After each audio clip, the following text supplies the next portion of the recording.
We have the head coach for Umass Lowell rowing, Veronika Platzer, and the assistant coach, Ed Moran. Let's talk about the rowing program. What our objective is to increase the amount of activity in the Boathouse and bring a greater rowing presence to Lowell and Merrimack Valley.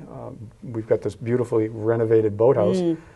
We are building a new NCAA program at the university, which is why Veronika was brought from Michigan, this extremely accomplished rowing coach.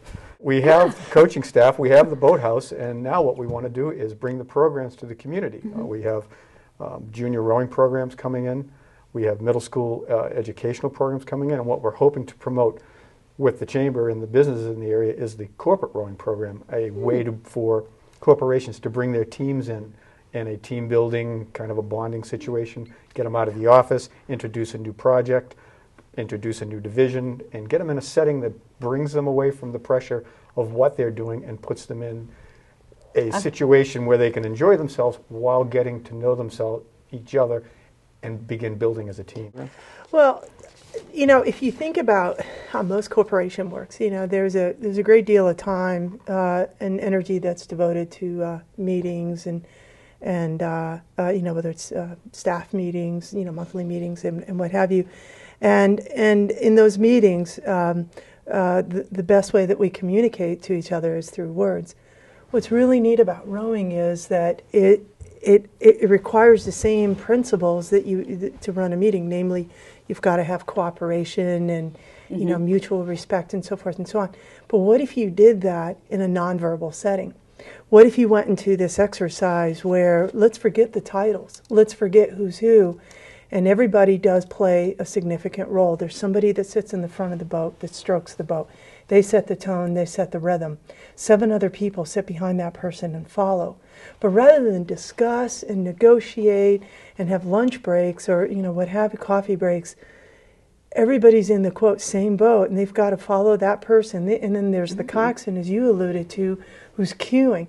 So if you think about that kind of an exercise and solving problems that way, but also just getting to know each other in a different setting. That quiet, sort of that unassuming person, or the person that you thought you knew that was quiet, unassuming, actually winds up being, you know, in a different setting, winds up really showing tremendous leadership and so forth and so on. When I've run corporate rowing programs, the big thing that always comes out was like, God, I had no idea. I had no idea about my coworker and so forth and so on. It's for that reason alone, aside from the physical attributes, that it's a very powerful team building exercise.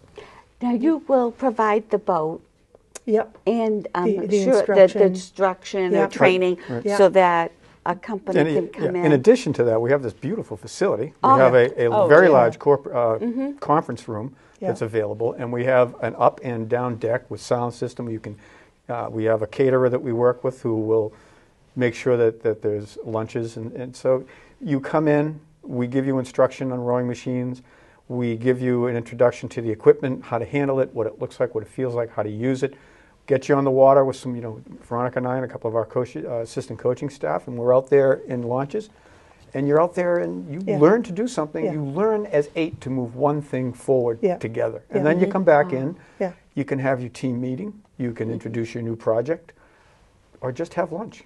Very interesting. Oh, it sounds so wonderful. Yeah. Hard work, but relaxing. Yeah. I love and watching how about this? them. How about this? Doesn't matter if you're male, female, shorter, taller, fit, not so fit. The most important prerequisite, I would say, is your ability to let go of yourself, your own self-importance, and simply follow the person in front of you. In our sport, we have a saying with our athletes, it's not about how fast you go, it's about how fast you make the person in front of you, which is referred to as your pair partner.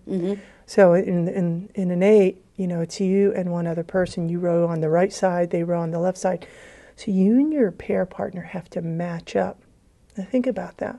So so if you and I are pair partners, now I've got to get to know you, again, in a nonverbal way. I've got to know what your instincts are, what your tendencies are. When you get tired, how does that manifest itself, and so forth and so on. So again, I can't speak enough to it's just a really cool way for people to get to know each other. And you would be surprised at people who've been surprised by this. I did this in Philadelphia for the Philadelphia Flyers hockey team, and it was the coach at the time was Ken Hitchcock, who's now in Columbus, and he's a huge team builder, promoter of team building, and he was just stunned at what it did for his team in like the first week of training camp, and how it brought them together, and it put them all in a very uncomfortable situation in which they were forced to be not the defenseman and not the captain, but the teammate. The teammate, Now, I have a question, only because you brought up a visual in my mind, and it's all right if the audience has the same visual. You are extremely fit. You are in superb condition. And like you said, if we were pairing, okay, all right, let's face it, I'm like a 0 and you're a 10. So if we're pairing my frailties and weaknesses, and you're so strong, that's an excellent point. And if you think about it, I mean, again, that's also a realistic scenario that you have in a workplace. I mean, you have some people maybe who are more motivated than others. You have some folks that are maybe just more gifted. But at the end of the day, the end result is, as you were talking about, it's the team that gets evaluated. It's the company that gets evaluated. So how do you work through that?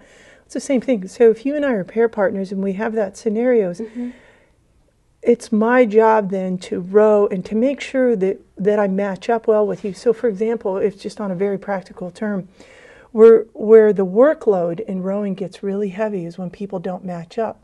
We'll often have a situation where we'll have somebody who is significantly better than everybody else, and they'll be doing their own thing.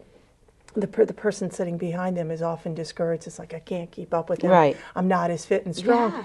The paradox is, for the person sitting in the front, the stroke, the workload is significantly heavier.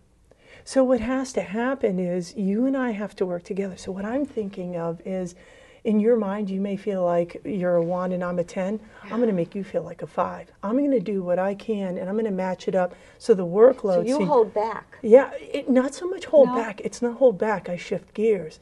Okay, instead of just trying to show how much I can do, I try to support and match up to you. And again, it's just a different way of thinking. It's a level of cooperation that I think there's a lot of words spoken about cooperation, but when you actually experience it, it's completely different. Well, plus, don't forget, you have to move up to a 5 too. Well, that's what I'm saying. Anything that can move me up to a 5. Here's an applied example of that. Here's an obvious example. You ever go walking, and you walk with somebody who walks faster than you. And again, I'm always like, wait for me. Okay, no, but let's say that, and what happens is if you both stop worrying about the differences between the two of you and you just set a pace, inevitably you'll find your pace quickens. The other person relaxes into a more comfortable pace. Then you have synergy. Then the two of you are moving, and you're moving faster than you ever have before. That's what, and then your corporation or your boat benefits and multiply that in then more by ways 8. than you've ever imagined that it could. Yeah. Well, if you can believe it, we're running out of time, and I want to end the conversation with, how can people out there in the listening audience learn more about the program? Well, they can easily get to our website through the Umass Lowell website, and that's www.umasslowell.edu/boathouse. And all of our programs, all of our different levels, middle school, junior, competitive, college, competitive, overnight college, and the corporate rowing pages are accessible there. The corporate rowing page has its own page and has the caterer and the facility pictures and our contact information, and we will tailor the daily program to your needs. So it's not, this is what it'll be, and this is how you do it. It'll be, come to us, tell us what you need, and we'll set tailor the situation. Program. Perfect. Wonderful. The other thing, if I may just add, also, you pointed this out earlier. You can't miss the Boathouse, and we practically live at the Boathouse. And if you don't want to do the website, you just want to come to the Boathouse and come check it out, just stop by the Boathouse. I would advise our listening audience to look at it, because it's a great facility, and it's also used to rent. Yes. But we're getting the signal. We're done. Thank you very much. Well, Join thank you us for next having us. month.